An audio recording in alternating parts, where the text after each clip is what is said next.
My name is Lisa, and this is my story. We were just a normal family, mom, dad, and me, living in our small but cozy house. Dad worked hard to provide for us, and even though we weren't rich, we always had what we needed.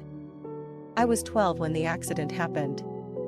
It was a regular work day. Dad left for work in the morning like he always did, kissing mom goodbye and ruffling my hair. "See you tonight, kiddo," he said. Those were the last words I heard from him. Later that day, 2 police officers showed up at our door. There had been an accident at work. Dad was gone. The first few months after Dad's death were the hardest. Mom barely got out of bed some days, and I had to learn to take care of myself more than any 12-year-old should. Our neighbors helped when they could, bringing us casseroles and offering condolences, but nothing could fill the void Dad left behind. Then, about a year after Dad died, Mom met Tom at a grief support group. He was divorced and had a teenage son named Kevin. At first, Tom seemed nice enough. He'd come over for dinner, bring me chocolate bars, and try to make conversation about school. Mom started smiling again, and I guess that made me accept things faster than I should have. "Lisa, honey," Mom said one evening, holding my hands in hers, "how would you feel if Tom and Kevin came to live with us?"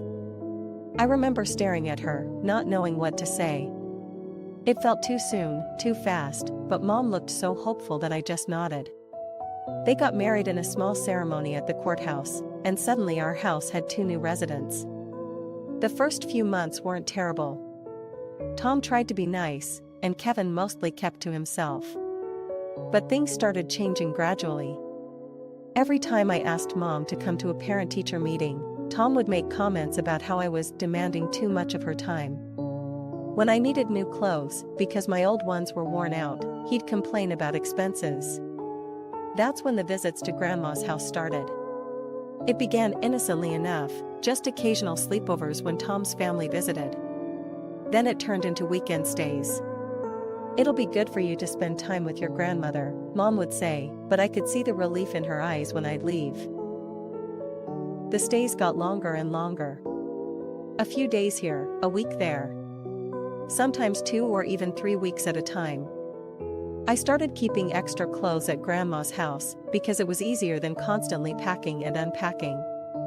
But the real breaking point came when Mom announced she was pregnant. I was 14 by then, and watching her beam with joy while sharing the news felt like a punch to the stomach. Tom stood behind her, his hand on her shoulder, looking triumphant. That's when I realized they were building their perfect little family, and I was the loose end they needed to tie up. I still remember that night clearly. I was sitting at the top of the stairs, hidden in the shadows, when I heard Tom's voice coming from the kitchen. He wasn't even trying to keep his voice down. "Look, Sarah," he was saying to Mom, "we need to be realistic here. The house is too small for all of us now. With the baby coming, we barely have enough space to turn around. Lisa's practically living at your mother's house already. Maybe it's time to make that arrangement permanent." My heart stopped. Even though I'd seen it coming, hearing it said out loud was different. What hurt more was that Mom didn't object. "You're probably right," she finally said. "Mom's house is bigger, and Lisa seems happier there anyway." I ran to my room and cried into my pillow that night. The next day, I told Grandma everything. I expected her to be sad or angry, but instead, she got this determined look in her eyes. "Listen to me carefully, Lisa," she said, taking my hands in hers. "If they want you to live here, we're going to do this properly. I won't have you feeling like some unwanted package they can just drop off whenever it's convenient." Grandma called Mom that same day. I could hear her voice from the kitchen, firm and unwavering. "Sarah, if you want Lisa to live with me, we need to make this official. I want to adopt her. Lisa deserves stability, not to feel like an orphan with a living mother. I'll raise her, make sure she gets a good education, and protect her interests. But you need to agree to terminate your parental rights." I held my breath, waiting. Would Mom fight for me? Would she finally stand up to Tom and choose me? She didn't. The legal process went surprisingly quick. Mom signed away her rights without hesitation, like she was signing a grocery receipt. Grandma became my legal mother, and I moved into her house permanently. The funny thing was, it didn't feel like a big change. Grandma had been more of a mother to me in recent years than Mom ever was. After that, visits to Mom's house became rare and uncomfortable. I tried a few times, mostly out of some lingering sense of obligation. Each time, the atmosphere was suffocating. Tom would barely acknowledge my presence, his son Kevin would disappear into his room, and the baby would cry whenever I came near. Mom would hover anxiously, constantly checking the clock. The last time I visited, I brought some photos to show Mom from my school play. She barely glanced at them before getting distracted by the baby's fussing. "That's nice, honey," she said, not even looking at me. "But shouldn't you be getting back? It's getting late, and Tom's parents are coming over for dinner." I left that day and decided not to come back. What was the point? The funny thing was, Mom didn't seem to notice my absence. The phone calls, which were already rare, stopped completely. My birthday would come and go without even a text message from her. The years passed, and Mom's absence became my new normal. Sometimes I'd catch myself thinking about her while doing everyday things, wondering if she ever thought about me, if she ever regretted her choice. But those thoughts got fewer and farther between as time went on. My high school graduation day was bright and sunny. I sat among my classmates, scanning the crowd during the ceremony. I knew Mom and Tom wouldn't be there. I hadn't even sent them an invitation, but some small, foolish part of me still hoped they might surprise me. They didn't. But Grandma was there, beaming with pride, her camera clicking away as I walked across the stage to get my diploma. When it came time for college, Grandma didn't hesitate. "Don't you worry about the money," she said when I started talking about student loans. "I've been saving for your education since the day you were born." College was like a fresh start. Nobody there knew my complicated family history, and I liked it that way. I threw myself into my studies, made new friends, and gradually built a life that didn't have space for wondering about Mom's absence. For years flew by, and before I knew it, I was walking across another stage, this time with a college degree in hand. Grandma was there again, cheering louder than anyone else's family. Moving back home after graduation felt right. Grandma's house had long since become my real home, filled with warmth and acceptance I'd never found in Mom's new family. It was during one of our evening talks over tea that Grandma dropped the news. "I should probably tell you," she said carefully, stirring her tea. "Tom got a job offer in Arizona last year. Your mother sold the house and moved with the family." I sat there, cup frozen halfway to my mouth. They'd moved across the country, and Mom hadn't even thought to tell me. The news stung more than I expected it to. I forced a smile. "It's fine, really. I mean, she hasn't been part of my life for years anyway, right?" But later that night, I found myself on Facebook, scrolling through Mom's profile. Her privacy settings were loose enough that I could see her posts and photos. There they were, my half-brother, no longer a baby but a growing boy, and Kevin, now a young man. Mom looked older but happy in the photos, always surrounded by her real family. I spent hours some nights looking through those photos, watching from a digital distance as my stepbrothers grew up and my mother lived her life, a life I was no longer part of. They went on family vacations, celebrated birthdays, had backyard barbecues. Normal family stuff. Stuff we used to do before Dad died. It started with a cough that wouldn't go away. At first, Grandma brushed it off as nothing serious, just a cold, she said. But then came the fever, and the weakness that made her struggle to get out of bed. I knew something was wrong when she couldn't even make it to the kitchen to bake her Sunday cookies. When she collapsed in the bathroom one morning, I called an ambulance. The next 2 weeks were a blur of hospital corridors, beeping machines, and doctors with concerned faces. I spent every possible moment by her bedside, watching her chest rise and fall, trying to pretend this wasn't as serious as it felt. One particularly bad night, sitting in that uncomfortable hospital chair, I made a decision I'd been putting off. Mom needed to know. Whatever had happened between us, this was still her mother lying in that hospital bed. I pulled out my phone and opened Facebook Messenger. "Mom, I need to tell you something important," I typed, my fingers shaking slightly. "Grandma is very sick. She's been in the hospital for 2 weeks now. The doctors are worried. I think you should come see her as soon as you can." I hit send and waited. The response came faster than I expected, but its content made my stomach turn. "Lisa, I really don't have time for this right now. We're in the middle of renovating the house, and Tommy has his school play coming up. Besides, legally speaking, she's your mother now, isn't she? You're the one who should be taking care of her." I stared at the message, reading it over and over, not quite believing what I was seeing. But there was more. "And just so we're clear, I won't be contributing a single penny to that old woman's medical bills. I have my own family to take care of." That old woman. Her own mother. I felt bile rise in my throat. My fingers hovered over the keyboard as I considered responding, but what was there to say? How do you respond to someone who dismisses their dying mother as that old woman? I closed the Messenger app without replying. The next 3 months were the hardest of my life. After the hospital stay, Grandma came home, but she wasn't the same. I learned to be a nurse overnight, managing medications, changing bedding, cooking soft food she could keep down.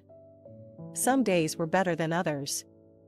On good days, she'd sit up in bed and tell me stories about when Mom was little. On bad days, she could barely open her eyes. I took leave from my new job to care for her full-time. The days blurred together in an endless cycle of medications, doctor's visits, and worried nights. Through it all, Mom never called, never messaged, never showed any interest in her mother's condition. Then came that terrible morning. I went to wake Grandma for her morning medication, but she wouldn't wake up. Her skin was cool to the touch, and in that moment, I knew. She was gone. Through my tears, I pulled out my phone one last time. Mom needed to know, even if she didn't care. "Mom, Grandma passed away this morning. The funeral will be in the coming days, please come. Whatever has happened between us, she was your mother. This is your last chance to say goodbye."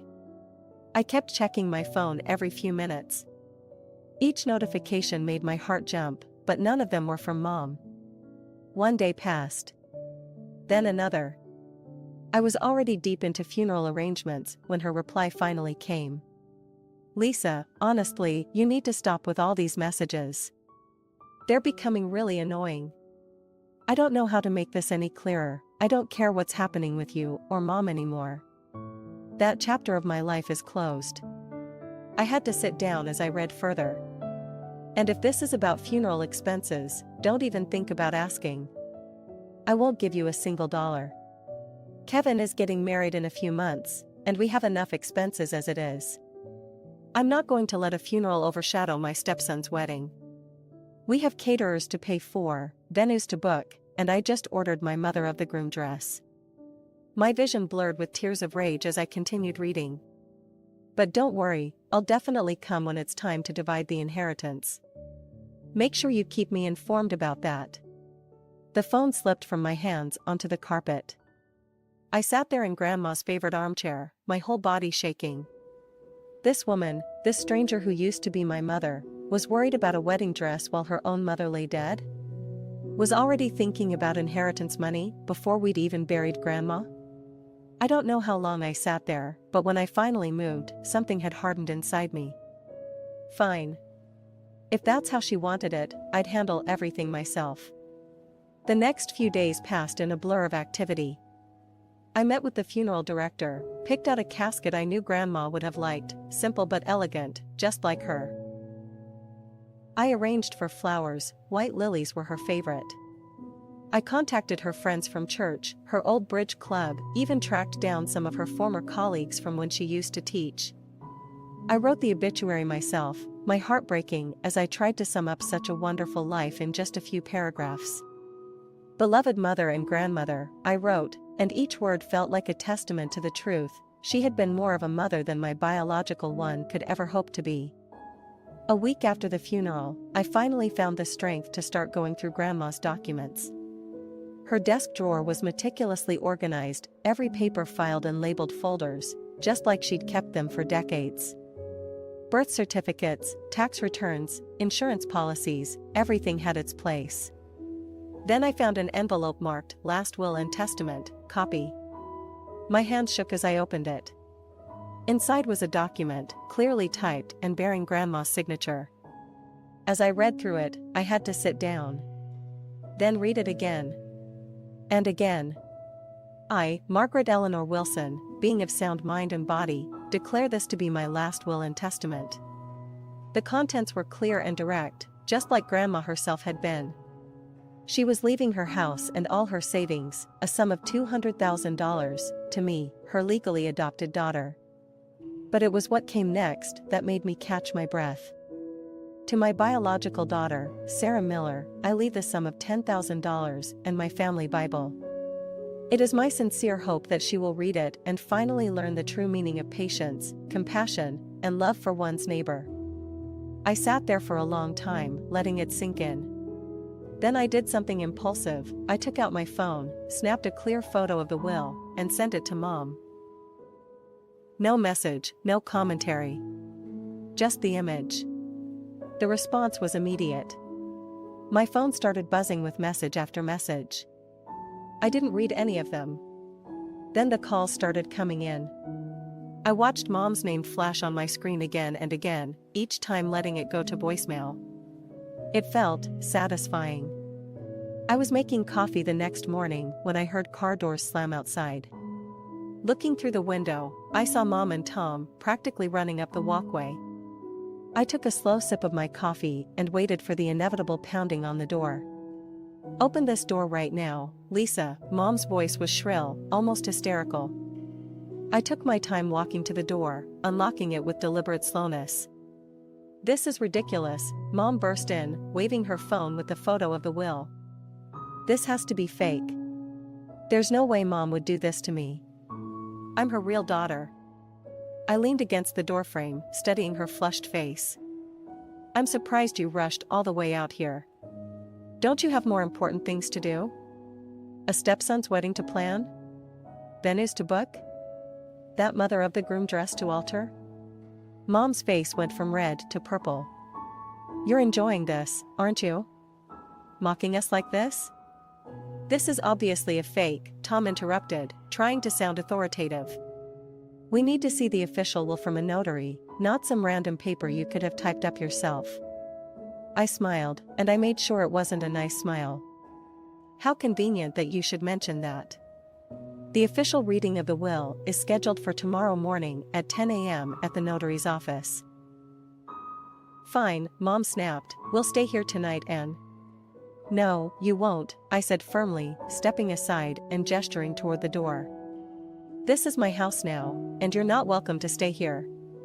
There's a Holiday Inn about 3 miles down the road. I hear they have very reasonable rates." "You can't throw us out," Mom looked genuinely shocked. "This is still my mother's house." "No, Mom, it's not. And you're right, I can't throw you out of your mother's house. But I can throw you out of my house. Which is exactly what I'm doing right now."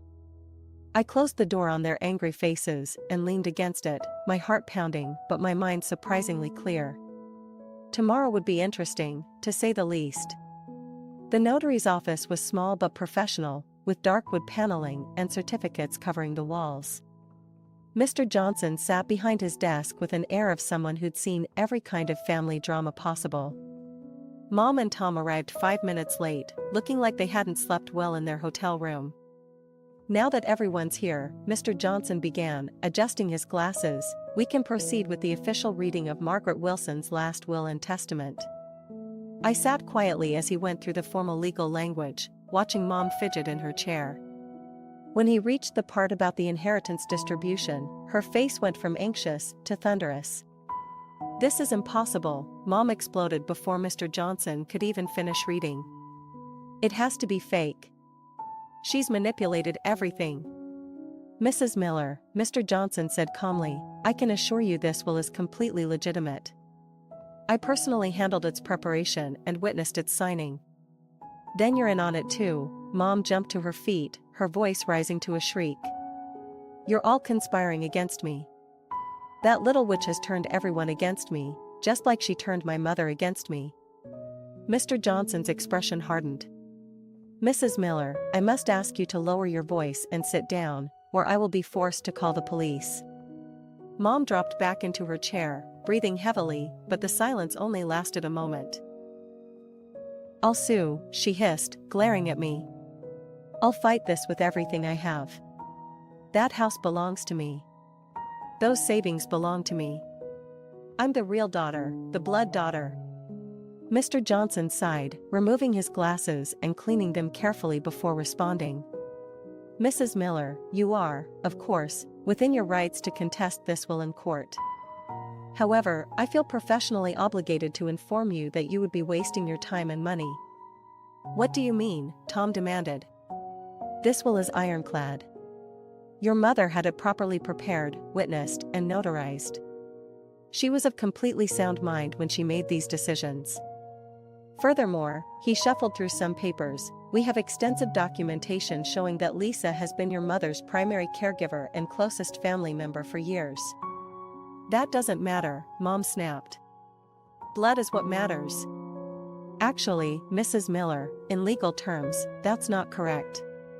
What matters is your mother's clear and documented wishes. And those wishes were to leave her property to Lisa, who was not only legally adopted by your mother, but also demonstrated consistent care and devotion to her throughout her final years. I cleared my throat. I also have all our Facebook messages, Mom. The ones where you refused to visit Grandma in the hospital. The ones where you called her that old woman and refused to help with her medical bills. The ones where you were too busy shopping for a wedding outfit to attend her funeral. Would you like me to show those to anyone? Mom's face went pale, then red. You wouldn't dare. Try me, I said quietly. I've kept every single message. Every rejection. Every time you chose your new family over your own mother. Every time you proved Grandma right about why she made this decision. Months passed, and the threatened lawsuit never came. Every time I checked my mail, I half expected to find legal documents, but there was nothing. Eventually, I realized Mom probably couldn't afford an expensive court battle. Her silence told me more about her financial situation than she'd ever admit. But she didn't stay silent on social media. One morning, I woke up to dozens of notifications. Mom had written a long, dramatic post about how her own daughter had stolen her inheritance and betrayed her. She painted herself as the victim, complete with crying emojis and vague references to karma and divine justice. What she didn't expect was the response. Have you forgotten how you abandoned your own daughter? My father's sister commented. We all watched you push Lisa away year after year. My cousin Jack chimed in, you chose your new family over Lisa. You legally gave up your rights as her mother. You can't cry victim now. One by one, relatives spoke up, mostly Dad's side of the family, but even some of Mom's cousins. They reminded her of how she'd stopped bringing me to family gatherings. How she'd brushed off questions about me with vague excuses. How she'd missed my graduation, my college acceptance, every milestone of my life. Mom deleted the post after a few days, but the damage was done. The family had spoken, and they weren't on her side. But she wasn't done trying. The calls started coming again, this time with a different angle. Lisa, honey, she said in one voicemail, her voice sickly sweet. Tommy's starting to look at colleges, and we could really use some help with the tuition. He's your brother, after all. I deleted the message without calling back. She tried again a week later, Lisa, please. Just a small loan for Tommy's education. We're family. Finally, I picked up one of her calls, if only to end this once and for all. Family, I said before she could launch into her prepared speech. You haven't been my family since I was 14. You didn't care about my education when Grandma was paying for it. You didn't care about me at all until you needed something. Don't call me again. I hung up and blocked her number. It felt like closing the final chapter of a very long book. Now, 6 months later, I'm sitting in what is truly my house, watching the sunset through newly installed windows. The renovation isn't anything fancy, just some necessary updates Grandma had been planning anyway. The $200,000 sits mostly untouched in a high-yield savings account. I've got a good job, and between my salary and having no rent to pay, I'm doing fine. Sometimes I catch myself browsing online shopping sites or dreaming about luxury vacations, but then I hear Grandma's voice in my head, money doesn't buy happiness, but it does buy security. Be smart with it, Lisa. So I'm being smart. I'm building the kind of stable, sensible life that would make Grandma proud.